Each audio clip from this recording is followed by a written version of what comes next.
po naman yung 8 billion ho. again requested by legislators, local governments and national agencies. And then, meron pa mo ba? Ang huli yung number 100.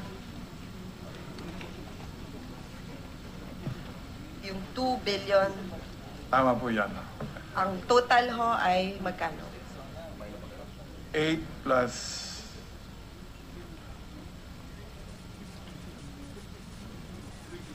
2.8 plus 73.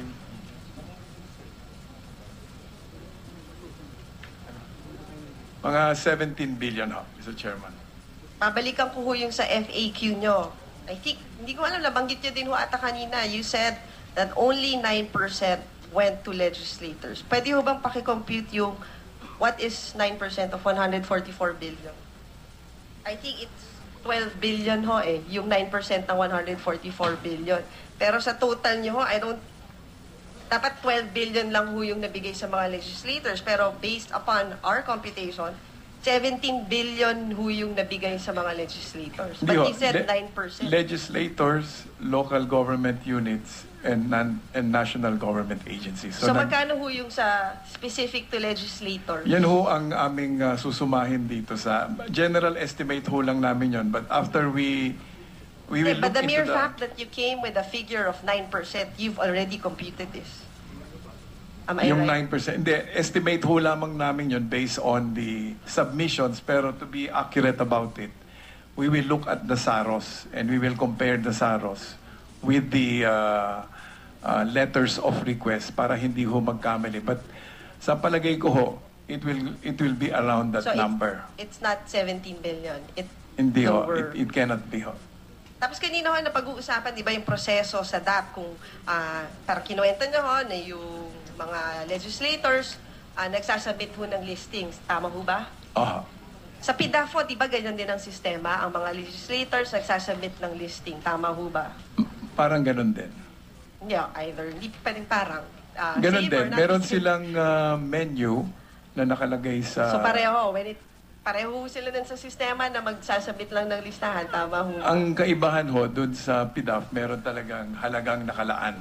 So you mean to say, sa inyo naman nanggaling yan, sa PDAF may halagang nakalagay, which is like 200 million or 70 million. Sa mga legislators. Kasi nung paano kami... ho yan? Sa DAP wala hong nakalagay. So it can be 300 million, 400 million, 5 million. Tama Depende ba? naman ho sa pangangailangan na inihahain So sa which amin. means nga ho, it can go more than the 200 million that was allowed dun sa GAA. Tama po ba? Hindi naman siguro ganun kalaki. Pero pwede ho. Pwede mangyari kung sa posibilidad.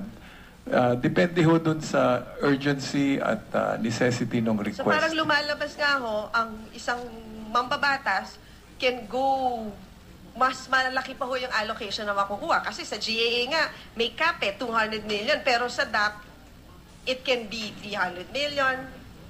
Pero It sa... can be 100 million for, kunyari, a legislator. Imbis na, di ba, ang cap ho supposed to be 70 million. Pag sa PDAF, pag sa DAP, pwede si legislator makakuha ng 100 million. Eh di mas maigi pala hutong DAP kasi mas malaki yung nakukuha ng mga legislators. Hindi Tama naman. ba? Kasi halimbawa sa PDAF, that doesn't stop the legislators from, let's say, approaching the Department of Agriculture for irrigation projects in their districts. Maski na ho nung meron So I'm PDAF. talking about the amount. Kasi ang DAP ho, walang cap eh. So we can assume that they can get more than the 200 million that they're getting from PDAF. Ang DAP, kung titignan nyo yung DAP funds that are associated with DAP, malaki lamang siya noong 2011. Noong 2012, lumiit siya. Noong 2013, single digit na lang siya eh. So, at ngayon, wala na ho siya ngayon. So, hindi na ho kami gumagamit ng DAP funds for the legislators I guess kasi wala yung namang request bigay. ho, paano ho ba? Nag-umpisa sa mga legislators, sulat sila sa inyo na ito yung mga projects na kailangan namin kung pwedeng pondohan, or was it the other way around? Kayo ba yung nagsabi, kunyari, sa House of Representatives, meron kayong 1 billion worth of projects na pwede kayong magsabit ng proyekto. Paano ho ba yung, was there a written correspondence between you and, kunwari, sa House of Representatives? No, noong mga panahong yon, dahil nalaman nila na merong mga pondong hindi gumagalaw, so pinaabot sa amin ng House at Senate, baka naman imbis na hindi gumagalaw yung pondo, baka naman matulungan yung mga distrito Can you namin. name kung sino ho yung lumapit sa inyo at nagsabi ng ganyan? Well, ang leadership ng both chambers, sinasabi naman nila, kasi lahat sila nilalapitan siyempre ng mga congressman, halimbawa, at sinasabing, baka naman pwedeng tulungan tayo ng executive sa mga pangailangan natin. So paano, so hindi nyo sila sinabihan na may savings? Parang nakita Kasi na nila nasa na may dyaryo ho dahil pinupo na kami ng madalas na lalong-lalo na nung lumabas yung GDP numbers na 3.6%. Sabi, bakit hindi nyo nagagastos yung perang yan? Bakit pababayaan nyo dyan?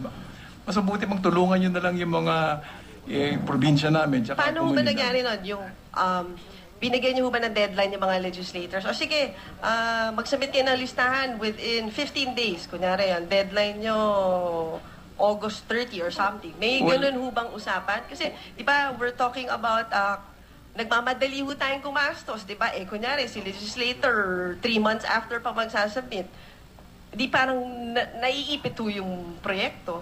Well, usually kasi nalalaman kung magkano yung pondong hindi nagagamit towards either the latter part of the year. At doon ho kadalas kami. Pero di ba June pa lang ako, nag-declare na kayo ng savings. So paano nyo masasabi na towards the latter part of the year? Well, gano'n ho yung mga panahon na dumarating sa amin yung mga sulat. Anong month ho? Mga July, August, mga gano'n, September. Sige ho. Sige, punta naman ho tayo sa COMELEC. Alam nyo na ilang beses ko hong tinignan tong listahan nyo. Huwag bibitiw. Magpapatuloy ang mainit na balita sa pagbabalik ng Balitang Halik.